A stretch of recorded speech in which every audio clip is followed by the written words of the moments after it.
Pernahkah kamu melihat seseorang diperlakukan tidak adil hanya karena warna kulitnya atau karena keyakinannya atau mungkin pendapatnya? Itulah sebabnya kita butuh hak asasi manusia atau disingkat HAM.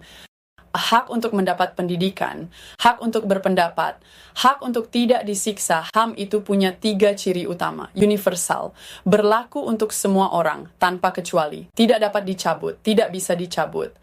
Setelah dunia mengalami kehancuran besar akibat Perang Dunia Kedua, rasa kemanusiaan global benar-benar diuji.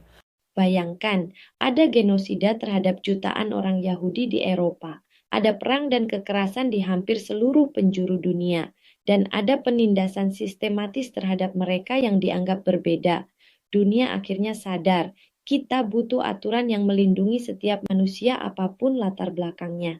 Tahun 1948, Perserikatan Bangsa-Bangsa atau PBB mengadopsi Deklarasi Universal Hak Asasi Manusia, yang kemudian dikenal dengan singkatan DUHAM. Tokoh penting di balik deklarasi ini adalah Eleanor Roosevelt, yang memimpin tim penyusunnya. Ia adalah sosok yang dengan penuh semangat memperjuangkan agar hak setiap manusia dijamin dan dihormati. Deklarasi ini bukan sekadar tulisan. Ia menjadi landasan utama perlindungan HAM di seluruh dunia, menjadi dasar hukum, inspirasi konstitusi negara, dan acuan lembaga internasional hingga hari ini. Deklarasi Universal Hak Asasi Manusia terdiri dari 30 pasal. Tapi kamu tidak perlu hafal semuanya. Yang penting, kamu tahu inti pesannya. Ada beberapa hak dasar yang dijamin oleh deklarasi ini. Hak untuk hidup dan merasakan kebebasan. Tahukah kamu bahwa hak asasi manusia itu ada banyak jenisnya?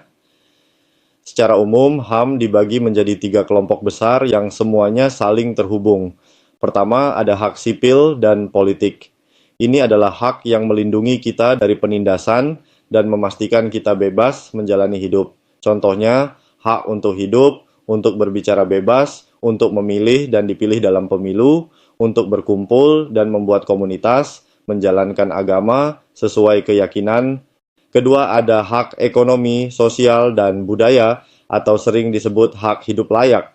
Contohnya, hak atas pendidikan, atas layanan kesehatan, pekerjaan, dan upah yang adil, punya rumah dan akses air bersih untuk menikmati budaya sendiri.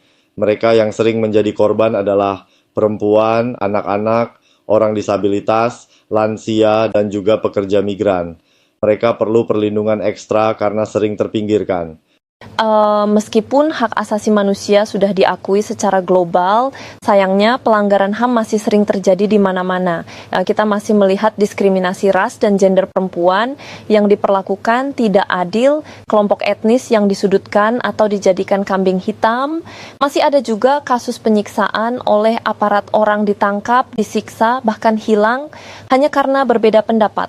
Belum lagi penindasan terhadap kelompok minoritas seperti masyarakat adat, penyandang disabilitas, atau komunitas LGBTQ+. Dan jangan lupakan kebebasan pers yang sering dibungkam, wartawan ditangkap, aktivis dibungkam, media dikendalikan. Tapi masalahnya nggak cuma soal hukum, ada juga tantangan yang lebih dalam. Peran lembaga HAM. Di Indonesia ada Komnas HAM yang menerima laporan dan menyelidiki pelanggaran. Secara global, ada Amnesty International, Human Rights Watch, dan PBB lewat Dewan HAM-nya. Mereka memantau, menekan pemerintah, dan membela korban pelanggaran HAM. Tapi yang paling penting, kita semua punya peran. Kamu bisa ikut menjaga HAM mulai dari hal kecil. Tidak membuli, nolak diskriminasi. Melaporkan ketidakadilan, berani bersuara saat yang lemah diperlakukan tidak adil. Karena